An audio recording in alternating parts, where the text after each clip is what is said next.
Conclave, from 14th century to 2025. Time travelers, today we're exploring a word from the late 14th century that has suddenly become incredibly relevant in our present year of 2025, conclave. With the recent passing of Pope Francis, the world's attention has turned to the Vatican, where cardinals from around the globe will gather in what we call a conclave to elect the next pope.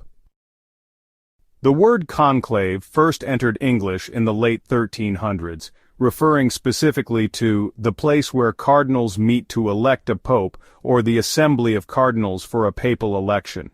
It comes from Italian conclave, derived from Latin conclave meaning a private room which may be locked, literally with a key, combining com with and clavis, key. The term's origin story is fascinating. In the 13th century, it took cardinals in Viterbo an astonishing 1,006 days, almost 3 years, to elect Pope Clement VI's successor.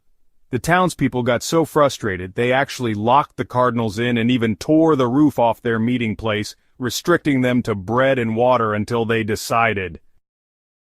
Since 1492, most conclaves have been held in the Sistine Chapel, under Michelangelo's magnificent ceiling, though historically, conclaves have taken place in over 15 different locations outside Rome, including Viterbo, Perugia, and even as far as Germany and France.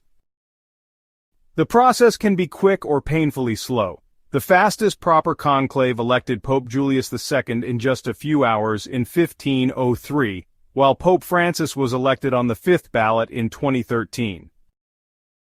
Living conditions during conclaves have improved dramatically. Historical accounts describe earlier conclaves as disgusting and badly smelling, with elderly cardinals falling ill. Today they stay at the comfortable Domus Santa Marta Hotel near the Sistine Chapel. While there's no age requirement, history has seen extremes. Pope John XII was just 18 when elected in 955, while Pope Celestine III and V were both nearly 85.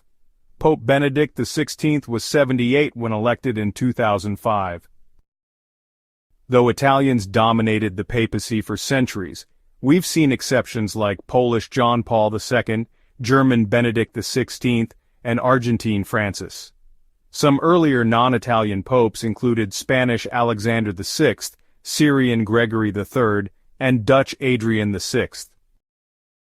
And here's something surprising, a pope doesn't actually have to be a cardinal, though this has been the tradition for centuries. The last non-cardinal pope was Urban VI in 1378, a monk and archbishop. As the cardinals gather in 2025 for this ancient ritual, they'll be continuing a tradition that has evolved over nearly 2 millennia, adapting while preserving its essential purpose, selecting the next leader of the Catholic Church. Next time you hear conclave in the news, remember you're witnessing a process with roots stretching back to that locked room in medieval Italy. History continues to unfold before our eyes. Word Time Machine, where etymology meets current events.